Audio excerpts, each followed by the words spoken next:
Salut, c'est Eri, je vous présente une nouvelle équipe pour cette vidéo et ça permettra aussi de vous montrer un match qui va jusqu'en mort subite, donc c'est assez intéressant de voir comment gérer la mort subite sachant que c'est un peu stressant et que tout peut arriver à ce moment là. Donc pour la nouvelle équipe que je joue, c'est une team avec un combo sur le dévouement. Mais avant ça on joue deux placeurs. Moi j'aime bien avoir deux placeurs dans mes équipes, ça permet d'être très polyvalent et de pouvoir atteindre des endroits qu'on ne peut pas atteindre d'habitude.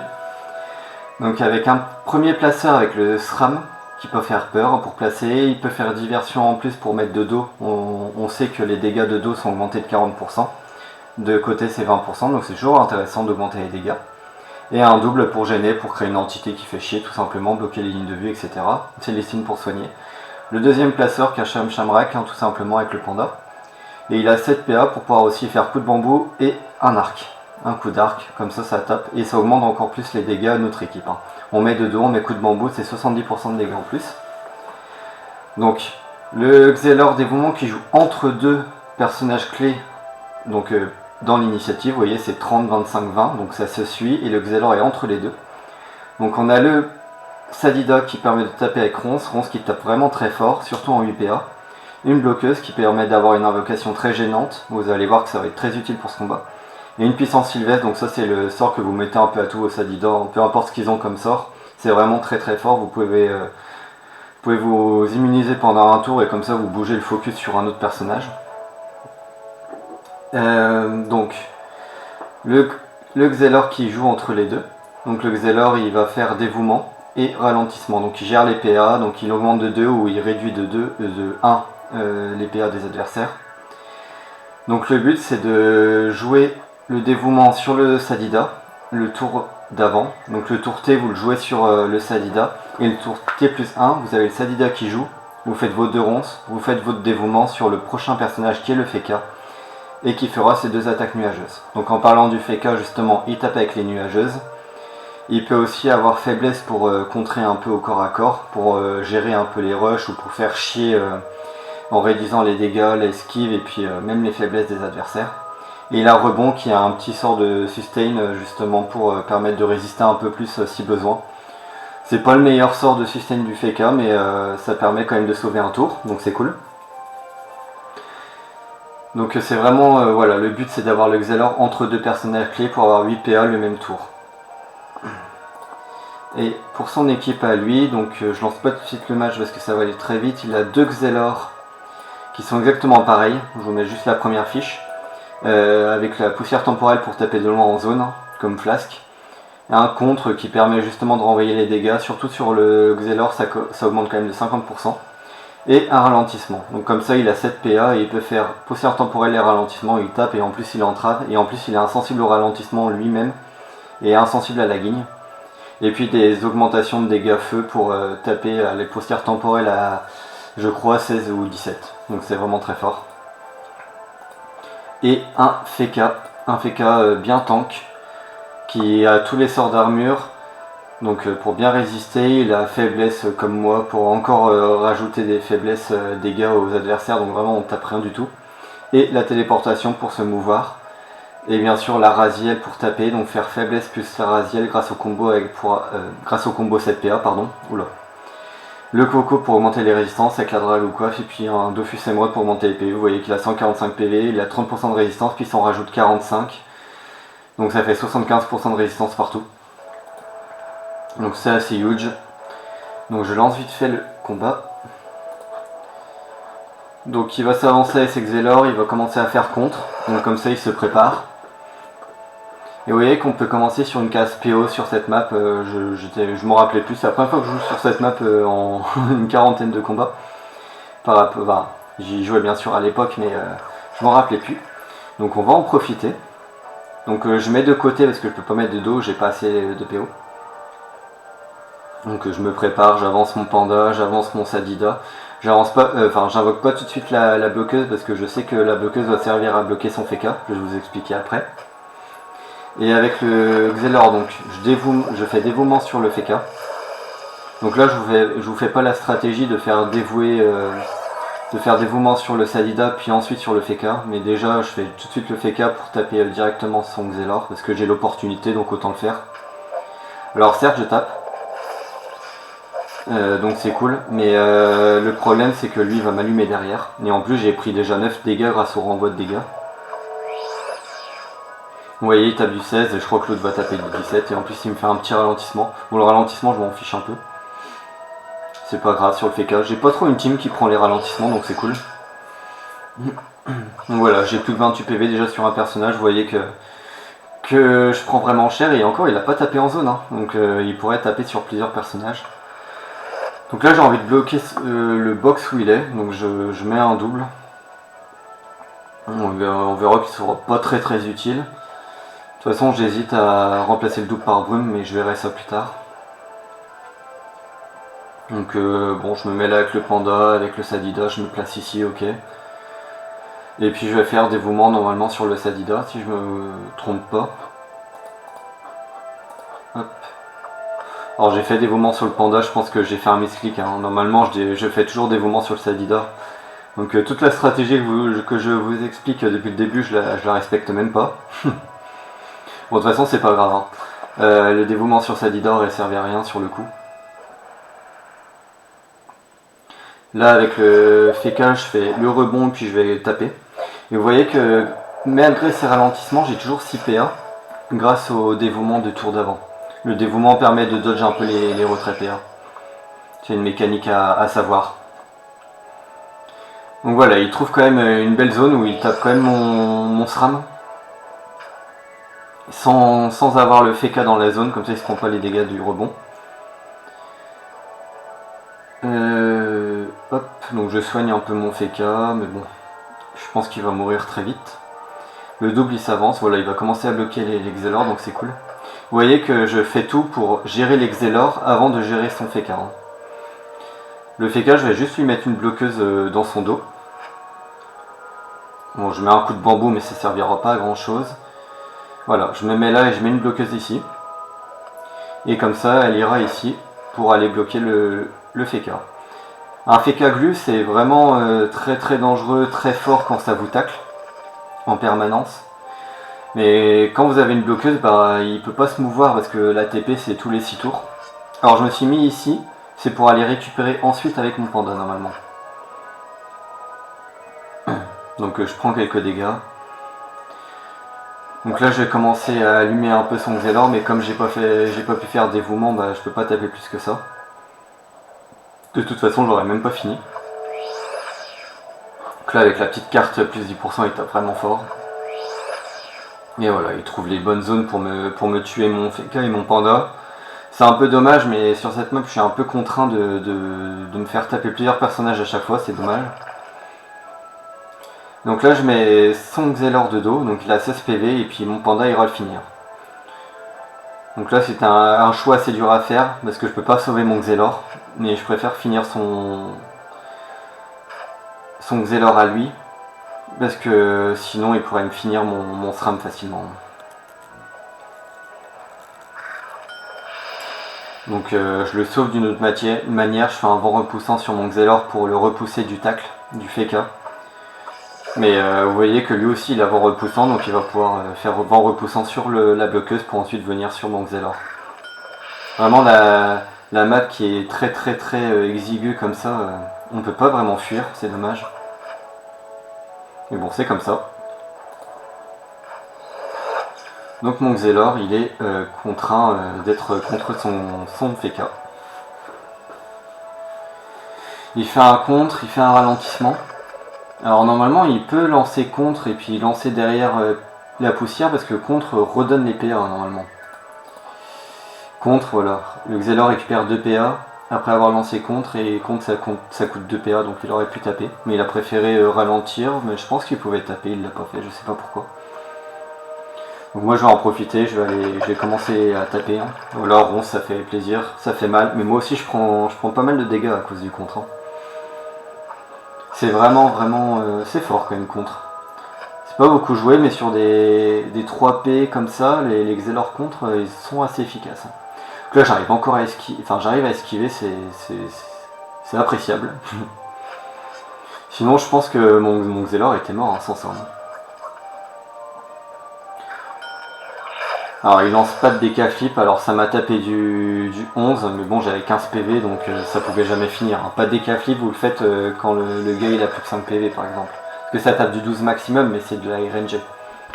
Mais 15 ça pouvait pas finir. Donc avec le SRAM, bah, j'en profite, je vais repousser le Xelor. Hop. Donc je repousse le Xelor, comme ça je suis plus à son tacle. Et avec la bloqueuse, bah, la bloqueuse elle ira se coller. Et comme ça, bah, le Feka sera contraint d'être contre la bloqueuse et puis moi je vais pouvoir fuir. Je fais une première puissance sylvestre avec le Sadida pour récupérer des PV et pas me faire taper. Vous voyez que le sort il est vraiment fort, hein. C'est que 100 Kama donc n'hésitez pas à le mettre. Hein.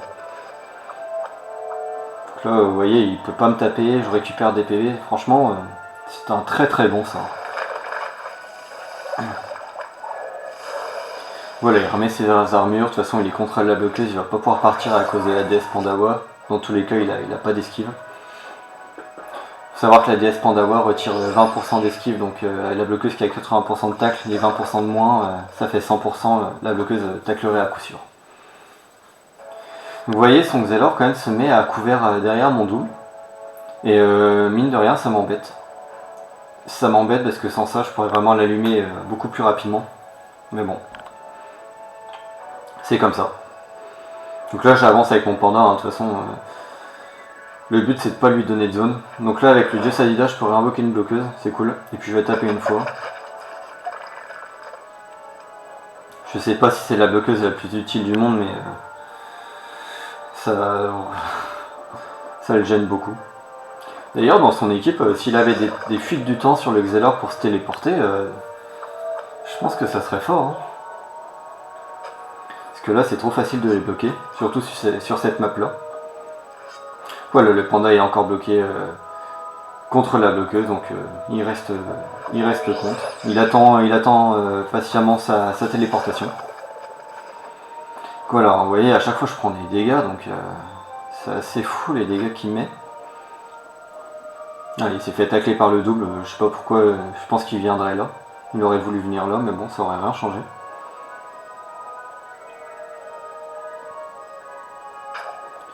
Donc voilà, je commence à taper. De toute façon, avec les PA en moins, je peux faire qu'un coup d'arc, hein, je peux pas faire le coup de bambou en plus.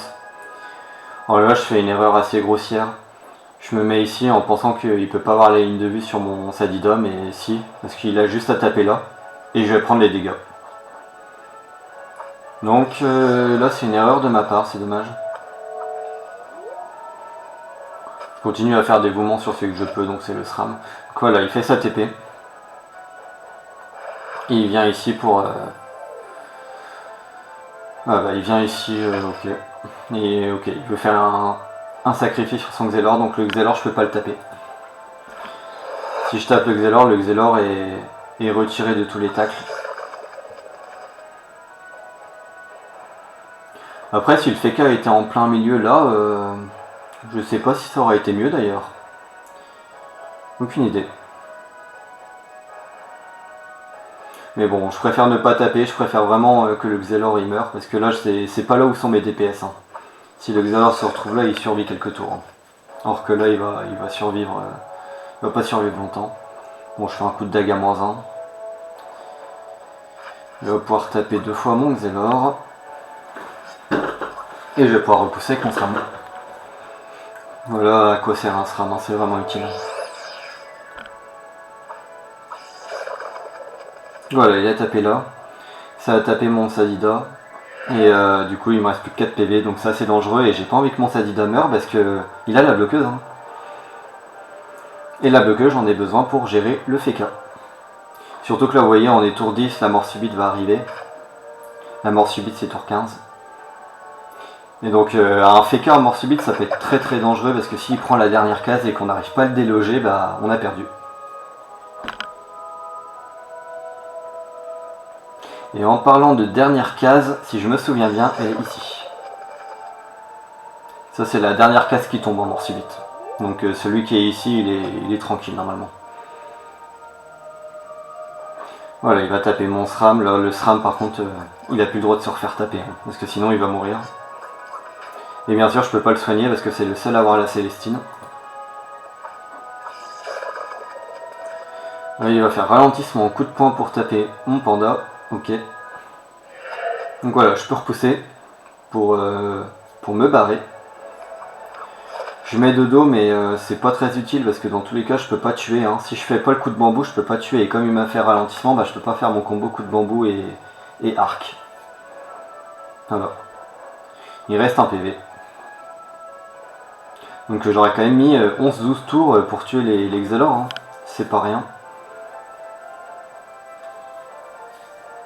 Mais comme le Feka me gêne d'un côté, j'ai pas tous mes DPS en fait. Et puis mon Feka est mort, donc c'est vrai que je peux pas rajouter de dégâts. Qui refait ses armures. Classique.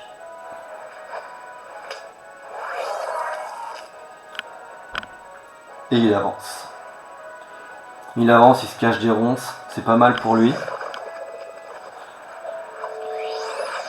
Et là il se suicide en faisant une poussière temporelle, mais là c'est bien joué parce que dans tous les cas il allait mourir. Donc quitte à mourir, autant faire le gros dégât quoi, les gros dégâts. Donc il a bien fait. Donc je resoigne un peu avec le SRAM, c'est cool. Et je me dis que ouais, je remplace le double par une brume, je peux mettre une autre Célestine sur le Sadida. Sadida qui a souvent 8 PA avec les dévouements. Ça peut soigner assez fort et en plus sa puissance sylvestre redonnerait 12 PV au lieu de 10 hein, parce que la Célestine booste les soins. Et même les soins qu'on se met soi-même. Voilà, petit dévouement pour mettre à 8 PA après. Ils font sur la bloqueuse pour la tuer.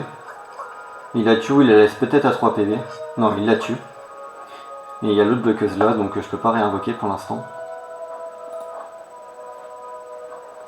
Donc je soigne le Sadida hein, qui avait 4 PV et maintenant il en a 20. Donc on peut souffler un peu. Le petit double qui arrive. Vous voyez le double il me gêne. Hein. Parce que pour reculer, je peux reculer que là alors que j'aurais voulu reculer à la place du double. C'est pas évident le double, je sais pas. C'est vrai que contre les invocations c'est pas mal le double. Surtout que la brume s'est fait quand même pas mal nerfer sur cette bêta. Pas volontairement, c'est juste que c'est compliqué niveau code. Mais à l'époque, la brume elle contrait entièrement les invocations et là c'est un peu plus compliqué, il faut que vraiment qu'on ait tous les personnages invisibles. Là, la brume, ouais, elle est assez faible hein, sur cette bêta je trouve. Ça permet de libérer les lignes de vue et d'esquiver à coup sûr, c'est vraiment très fort. Et quand vous comparez au jeu d'origine, il y a 10 ans, c'est complètement moins fort.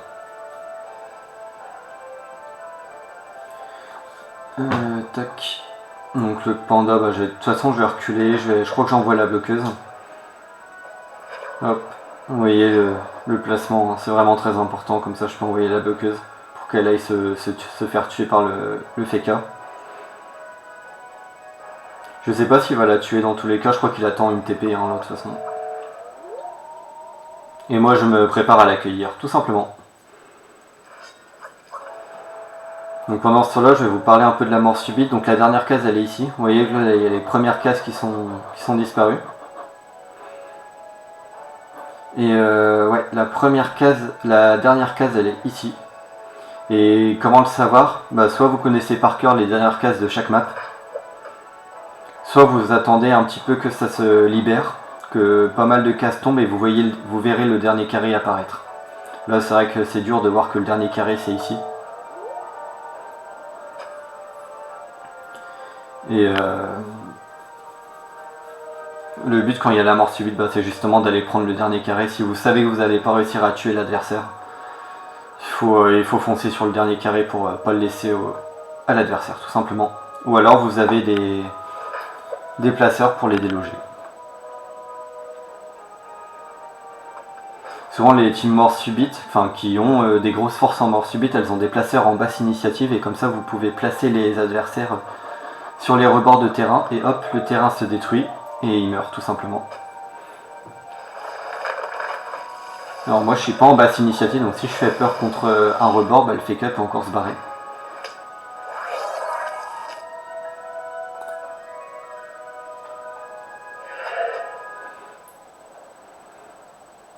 Donc là je sais plus, je crois que je vais commencer à faire quelques ronces sur le sur le FK. Je me laisse toujours l'opportunité de pouvoir le tuer avant, mais bon.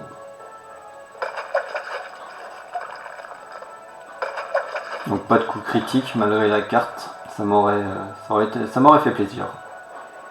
Mais bon, c'est que 25%. Bon, je fais un coup critique sur le dévouement, mais ça sert pas à grand chose.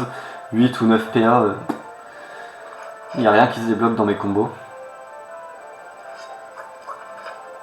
Voilà, il fait une TP et il fait un coup de cac.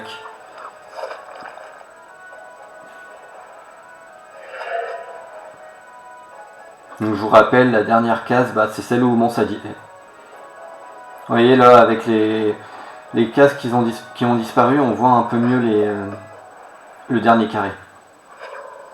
Voilà, c'est pas encore bien clair, mais c'est ici.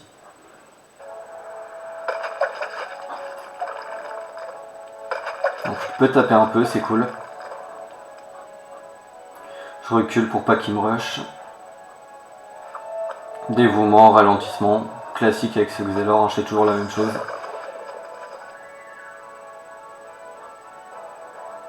Vous voyez que j'ai plus beaucoup de PV sur tous mes personnages, mais on tient. Hein. Hop, et puis il tape mon panda. Donc là je fais une erreur avec le SRAM, j'avance. J'avance à son corps à corps, je sais pas pourquoi je fais ça. En fait je pensais que je pouvais porter le FK, mais le FK il a une armure qui rend importable. Donc je voulais le porter pour aller par là, avec le FK. Et comme ça le FK il se retrouve un peu plus sur les côtés, sur le bord plutôt qu'au centre. Comme je vous ai dit, en mort subite il faut garder le centre. Donc je donne mon SRAM involontairement, alors que si le SRAM j'avais pas rush, il serait au contact de la bloqueuse et puis il aurait pas pu tuer le SRAM. Mais bon, c'est une erreur de ma part, tant pis pour moi. Et donc je mets tout de suite la bloqueuse sur la dernière case. Donc là on voit vraiment là que la dernière case c'est celle-là, vous voyez là, il y a la diagonale c'est ici, et donc le carré final c'est ici. Alors on le voit encore mieux là. Et sur le carré final, c'est toujours la case du haut qui part en dernier et la case de gauche qui part en premier. Donc ça fait toujours gauche, bas, droite, haut. Le sens, c'est un sens anti-horaire en fait. Donc voilà, je prends la dernière case en arbre, comme ça en plus il peut pas me taper, donc je vais garder mes 40 PV, il va pas pouvoir me les descendre en dessous. Et dans 2 tours, on sera au carré final.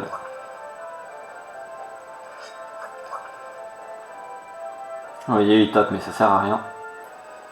Donc là on voit qu'il reste plus beaucoup de cases. C'est vraiment très satisfaisant d'ailleurs. La map qui se détruit comme ça. Et j'ai la dernière case avec le Sadida qui a 40 PV donc qui va pas pouvoir mourir. Avec le Xelor je suis condamné. Vous voyez qu'il a plus de 60 PV donc mine de rien les dégâts ça aurait peut-être pu si je me concentrais à fond sur les dégâts. Bon, il remet ses armures bien sûr, comme d'habitude.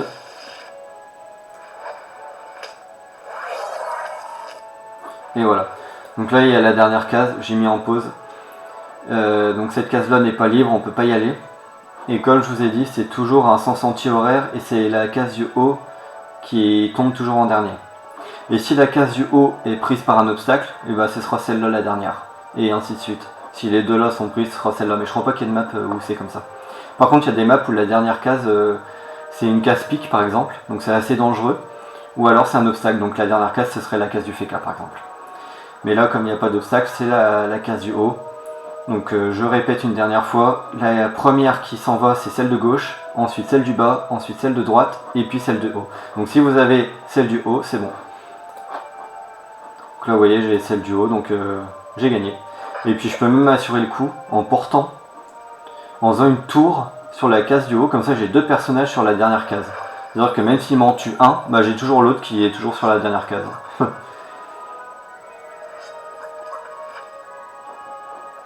Et voilà, vous voyez que ça a fait comme ça. Tac tac tac. Et le FK est mort en premier. Donc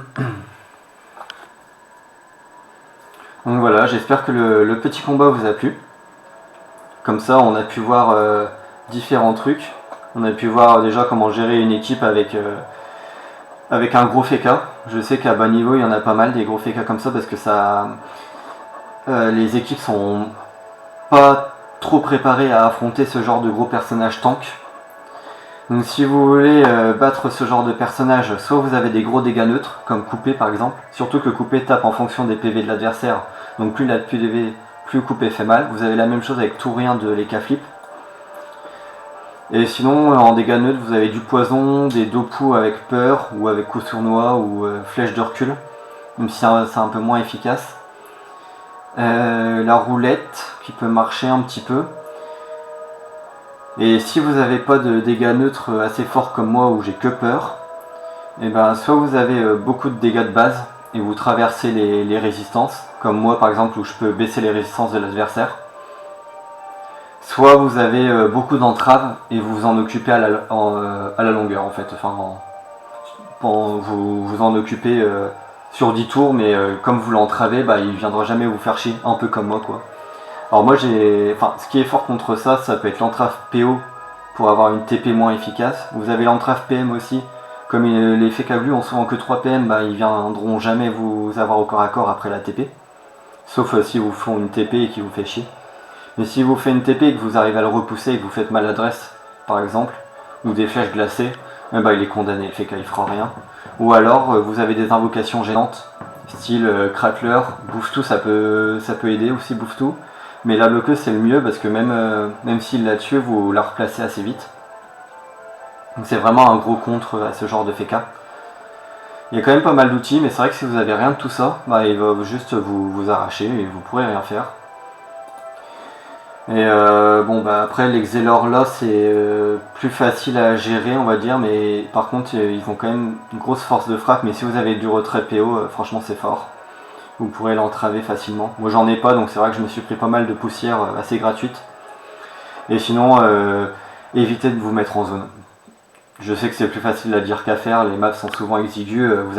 Si vous avez beaucoup de personnages, vous allez être souvent en zone. Donc j'ai pas trop de conseils à part jouer prudemment, avancer prudemment, vous mettez pas trop en zone, faites tourner les dégâts.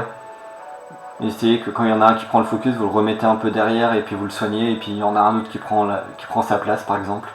Plus facile à dire qu'à faire, mais il n'y a que ça à faire. Ou sinon vous avez de l'entrave PO, tout simplement. Donc voilà. Et puis comme ça vous avez pu voir la mort subite, c'est quand même cool. Il y a quand même beaucoup de choses à savoir en mort subite. C'est quand même une part importante de pas mal de combats. Et les meilleurs savent en profiter facilement. Déjà connaître un peu le dernier carré final, ça aide. Donc j'espère que la vidéo vous a plu, puis je vous dis à une prochaine.